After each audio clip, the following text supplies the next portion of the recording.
What's the good word, Josh? Your boy DKB here. We have news in the AFC East, pretty significant as well, at least for the division crown leaders right now in the Buffalo Bills, at least until we see what happens with the Miami Dolphins. But sitting at 8-3 atop the AFC East, they have a significant injury to superstar Von Miller. But the Bills just signed him this offseason. The 33-year-old, 6-year deal, $120 million contract. Super crazy. He's out indefinitely, and there's a lot of stuff that's kind of up in the air. So during this past game, during Thanksgiving, he injured his knee, I want to say towards the end of the first quarter. Um, but either way, the official news is that he's at least out indefinitely. It looks like, based on recent MRIs that were taken, that he has a lateral meniscus tear. He does not have an ACL tear according to the reports, which at least is great news for the Bills. It's not a for sure instance that he's going to be out for the season, which means maybe he'll be back in time for the playoff push. But essentially, the game plan, as it sounds like right now, is that they want to take 1 to 2 weeks as a waiting period, let the knee, stop swelling as much, check all of the healing, at least up until that point, for what can be done, maybe get another MRI, and then they'll determine kind of what the game plan is going to be. Now, if it is a lateral meniscus tear and it isn't severe and there won't be continued damage by him trying to go out and perform on it, then it looks like they'll be able to at least bring him back maybe a week or two before the season officially ends.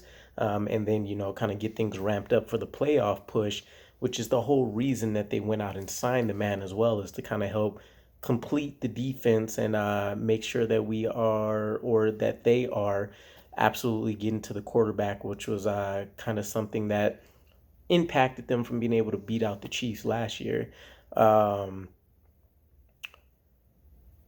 it is a huge miss for them, right? If I remember correctly, right now he's sitting at third in quarterback pressures. He has 8 sacks on the season, a forced fumble. I think he's had 2 pass deflections. So you definitely feel the impact. And then keep in mind the Buffalo Bills are also hurting still in the pass rush department. AJ Epinesa and Greg Russo, they are dealing with ankle injuries of their own.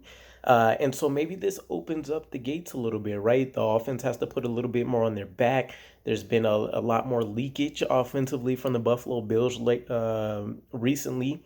Multiple turnovers in the red zone, some head scratching decisions from Josh Allen, although he's still showing that he's the playmaker that he's always been.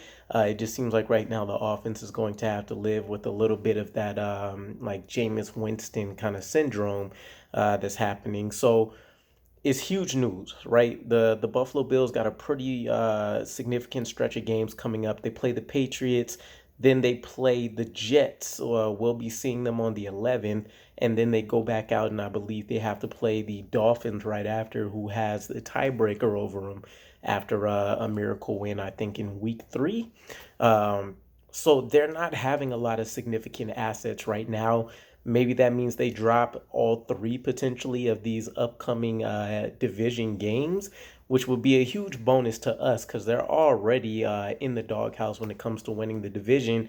They'll have to capture it purely based off record alone, and the Dolphins look like may be neck and neck with them unless the Texans pull off a miracle here. So not only do the Bills look very vulnerable right now, we're talking about the Patriots, even though they've caught up with us record wise.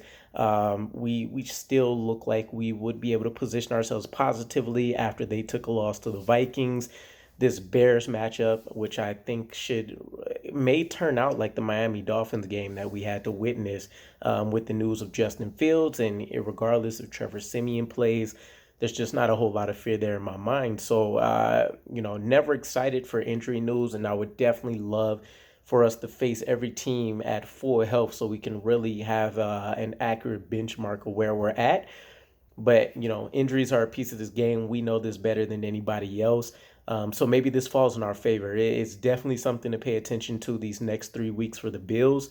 The Dolphins, I honestly can see this coming down to the Jets and the Dolphins in the division if we can go on a bit of a run here. where that Week 17 matchup decides who's going to take the crown of the AFC East. I'm hoping that we are very nicely secured there in no worse than second, which would give us almost a guaranteed playoff spot in the AFC. So let's fingers crossed, see where the chips fall. Let me know what your guys' thoughts are, though. Kind of where do you see us falling at in the AFC East? But this is definitely a big blow to the Bills fans. So either way, let me know your comments. I appreciate the support as always. Thank you guys again.